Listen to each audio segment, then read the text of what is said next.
तो क्या चिराग पासवान बिगाड़ देंगे नीतीश कुमार का खेल? क्या चिराग पासवान छोड़ देंगे एनडीए का साथ? क्या चिराग पासवान की नजर है मुख्यमंत्री की कुर्सी पर? दर्शकों, बिहार चुनाव नजदीक है, लेकिन उससे पहले चिराग पासवान पर्दे के पीछे बड़ा खेल करते हुए नजर आ रही हैं। और ऐसा खेल जो मोदी शाह से लेकर नीतीश कुमार की नींद उड़ाने के लिए काफी है। जी हाँ दर्शकों, आपने सही सुना। जहां एक तरफ नीतीश कुमार को लेकर भारतीय जनता पार्टी कुछ भी फैसला करने से बच रही है, यानी मुख्यमंत्री होंगे या नहीं होंगे ये तय नहीं हो पाया, तो वहीं दूसरी तरफ चिराग पासवान मुख्यमंत्री बनने की तैयारी में है। चिराग पासवान इस बात को समझ चुके हैं कि नीतीश कुमार के साथ बीजेपी कभी भी खेला कर सकती है, जैसे महाराष्ट्र में एकनाथ शिंदे के साथ हुआ। और चिराग पासवान के जीजा अरुण भारती ने आज एक ऐसा ट्वीट किया है जिसने बिहार से लेकर पटना से लेकर दिल्ली तक में हड़कंप मचा दिया है। सवाल उठने लगे हैं कि चिराग पासवान का अगला कदम क्या होगा। सवाल उठने लगे हैं कि चिराग पासवान क्या वाकई में नीतीश कुमार की जो कुर्सी है वो छीन लेंगे। सबसे पहले अरुण भारती, जो चिराग पासवान की बहनोई है, पार्टी में कहीं ना कहीं इस वक्त सबसे ज्यादा कर्ता धर्ता माने जाते हैं, उनका ट्वीट आपको बता दूं। उन्होंने कहा कि आप चिराग पासवान जी को प्यार कर सकते हैं, स्वीकार कर सकते हैं या धिक्कार सकते हैं। बिहार की राजनीति में कई वरिष्ठ नेता अब चिराग जी का नाम लेकर अपनी प्रासंगिकता की सांसें गिन रहे हैं। वरिष्ठ नेता, क्या ये वरिष्ठ नेता नीतीश कुमार के लिए इस्तेमाल किया गया था? क्या ये वरिष्ठ नेता का जो शब्द है ये नीतीश कुमार जी के लिए किया गया था? क्या नीतीश कुमार अब अपनी राजनीति की अंतिम जो चरण है उसको भोग रहे हैं? क्या चिराग पासवान इस बात को समझ चुके हैं कि अब नीतीश कुमार का खेला बिहार से खत्म होने वाला है और इसी वजह से वो अपनी दावेदारी पेश कर रहे हैं? सोचिए कि एक केंद्रीय मंत्री अगर अपने पद से इस्तीफा देने की बात कह रहा हो और बिहार चुनाव लड़ने की बात कर रहा हो, तो क्या इसके पीछे कोई बड़ा खेल नहीं है? आखिर क्यों चिराग पासवान सीधे तौर पर कह रहे हैं कि हम 243 सीटों पर भी चुनाव लड़ने को तैयार हैं? क्या कुछ चिराग पासवान के मन में चल रहा है? आज मेरे साथ अब्बास जुड़े हैं जो करीब से बिहार की राजनीति को समझते हैं, जानते हैं और लगातार इन दिनों कहीं न कहीं बिहार पर नजर इनकी बनी हुई है। अब्बास जी, सबसे पहला आपका बहुत बहुत स्वागत है। अब्बास जी, कैसे देख रहे हैं आप जिस तरीके से अरुण भारती का ये ट्वीट सामने आया है कि आप प्यार कर सकते हैं, स्वीकार कर सकते हैं, धिक्कार सकते हैं, लेकिन आज चिराग पासवान का नाम लेकर कई वरिष्ठ नेता अपनी प्रासंगिकता की जो सांसें हैं वो गिन रहे हैं। वरिष्ठ नेता, क्या ये नीतीश कुमार के लिए था? क्योंकि नीतीश कुमार के खिलाफ चिराग पासवान लंबे समय से नजर आ रहे हैं। हाल ही में उन्होंने एक घटना को लेकर जो कह सकते दुष्कर्म का मामला था उसको लेकर किस तरीके से सरकार पर सवाल उठाए थे, कैसे देख रहे हैं आप?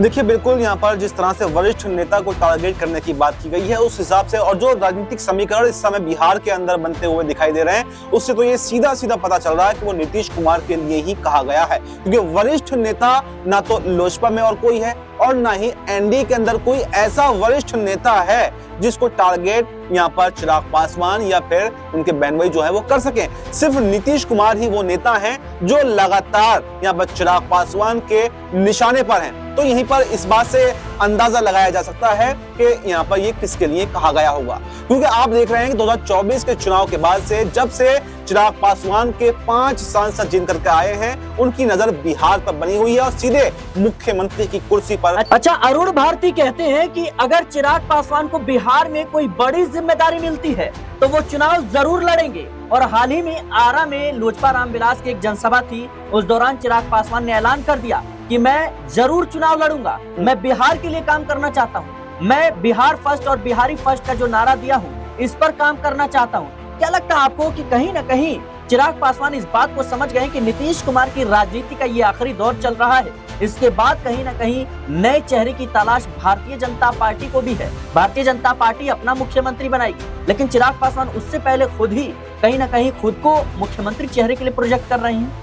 देखिए, आपको मैं अगर विस्तार से बताऊं तो यहाँ पर सीधा सीधा यहाँ पर चिराग पासवान को ये लग रहा है कि इस बार जो बीजेपी की सरकार केंद्र के अंदर बनी हुई है वो कमजोर सरकार है और उसके लिए कहीं ना कहीं चिराग पासवान के पास जो 5 सांसद हैं वो भी महत्वपूर्ण भूमिका निभा रहे हैं। इसके जरिए से केंद्र की सरकार के जरिए से यानी बीजेपी पर दबाव बनाकर वो बिहार के अंदर अपने आप को, अपने कद को बढ़ाना चाहते हैं। यानी कि उनका मकसद है बिहार बिहार की मुख्यमंत्री कुर्सी हासिल करना, और इसीलिए वो लगातार इसके प्रयास कर रहे हैं। लेकिन मुझे लगता है कि शायद यहाँ पर चिराग पासवान अभी गलतफहमी में है, क्योंकि जो 5 सांसद उनके आए हैं वो एनडीए, मैं आपको बताऊं, जो 5 सांसद उनके आए हैं वो अपने दम पर नहीं आए हैं, बल्कि एनडीए एक साथ एकजुट होकर लड़ा था, तभी वो 5 सांसद आए हैं। जबकि 2020 में 135 सीटों पर उन्होंने चुनाव लड़ा था, कितने उनके विधायक आए थे ये बात उनको अच्छे से पता होगी। लेकिन कहीं ना कहीं मैं यही बात समझाने की कोशिश कर रहा हूं कि ये अति उत्साहितपना उनका गलत है, और अगर सीधे सीधे नीतीश कुमार को अगर वो टारगेट करते हैं तो इसका उल्टा नुकसान चिराग पासवान को हो सकता है। अब्बास जी, आप नीतीश कुमार को लेकर कह रहे हैं, चिराग पासवान तो खुले तौर पर कहते हैं कि मैं अपनी सहयोगी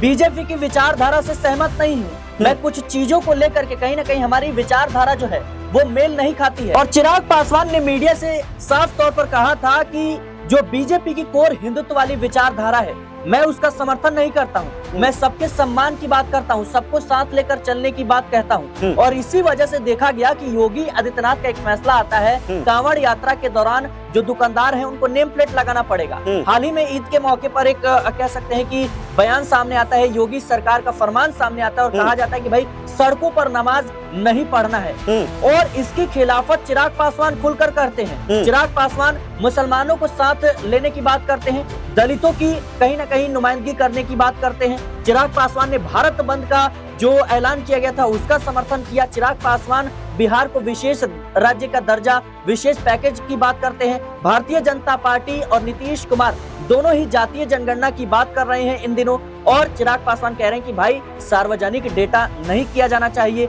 आप जातीय जनगणना करा सकते हैं लेकिन उद्देश्य जो है इसका विकास होना चाहिए, ना कि लोगों को बताना। तो कई मौकों पर देखा जाए तो चिराग पासवान इस बात का संकेत दे चुके हैं कि जो विचारधारा है वो कहीं ना कहीं अलग ही रहेगी, चाहे मैं आपके साथ रहूं या ना रहूं। लेकिन नीतीश कुमार को लेकर इन दिनों जिस तरीके से उनका रुख नजर आ रहा है, चाहे वो बीपीएससी छात्रों का मुद्दा हो, पासवान समाज की मांगों को लेकर हो, या फिर अब जिस तरीके से देखा जाए तो ताड़ी को लेकर के उन्होंने बड़ा बयान दिया कि भाई ताड़ी को जो शराबबंदी है उससे अलग किया जाना चाहिए, और अब कानून व्यवस्था को लेकर सवाल उठा रहे हैं। कैसे देख रहे हैं आप?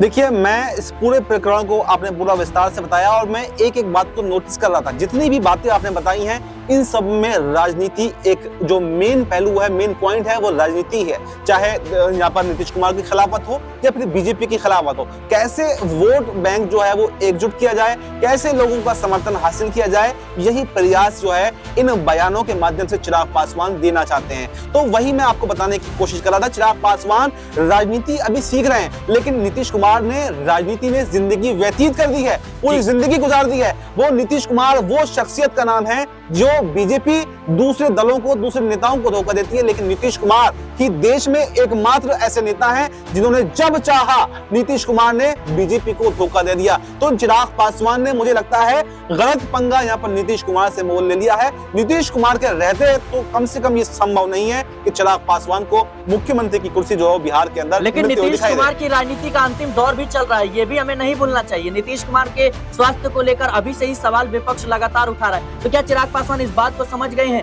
कि भारतीय जनता पार्टी नीतीश कुमार के बाद हो सकता है तो इस चुनाव के बाद ही कहीं ना कहीं अपना सीएम बना दे, जैसा एकनाथ शिंदे के साथ हुआ, नीतीश कुमार को डिप्टी सीएम बना दे, या फिर उन्हें राज्यसभा भेज दे, या फिर उन्हें केंद्र में बड़ी जिम्मेदारी दे दे? तो क्या लगता है आपको?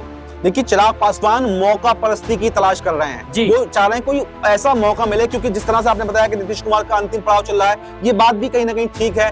और कहीं ना कहीं जैसे मैंने शुरू में बताया कि केंद्र में बीजेपी को चिराग पासवान की जरूरत है, ये भी, इसका फायदा भी चिराग पासवान उठाना चाहते हैं। लेकिन मुझे लगता नहीं कि नीतीश कुमार कम से कम इस चुनावों के चलते, नीतीश कुमार के एनडीए में रहते, इसका कोई भी लाभ जो है चिराग पासवान उठा पाएंगे। हो सकता है कि आने वाले चुनावों में जरूर चिराग पासवान को कोई फायदा मिले, लेकिन नीतीश कुमार के रहते तो कम से कम ये बिल्कुल भी संभव नहीं है। बिल्कुल दर्शकों, देखना होगा कि बिहार चुनाव से पहले चिराग पासवान का अगला कदम क्या होगा, क्योंकि लगातार वो नीतीश कुमार के खिलाफ नजर आ रहे हैं, सरकार पर सवाल उठा रहे हैं। कई मौकों पर वो कह चुके हैं कि भाई हम एनडीए का कहीं ना कहीं समर्थन जरूर करते हैं, हम एनडीए का हिस्सा जरूर है, लेकिन हम नीतीश सरकार में हमारी कोई भागीदारी नहीं है, क्योंकि हमारा कोई भी विधायक नहीं है। सरकार जो है, हम सरकार को समर्थन जरूर देते हैं लेकिन हम सरकार का हिस्सा नहीं है। यानी साफ है कि उनका लेना देना इस सरकार से कुछ भी नहीं है। लगातार सवाल उठा रहे हैं, और ऐसे सवाल जो नीतीश कुमार की नींद उड़ा सकता है। फिलहाल देखना होगा कि भारतीय जनता पार्टी के जो बड़े नेता हैं, खासतौर पर दिल्ली से, क्या ये जो तमाम चीजें देखने को मिल रही, इस पर क्या कदम उठाया जाता है। फिलहाल के लिए इस रिपोर्ट में इतना ही। देश और दुनिया की तमाम खबरों के लिए बने रहें SPN9 न्यूज के साथ।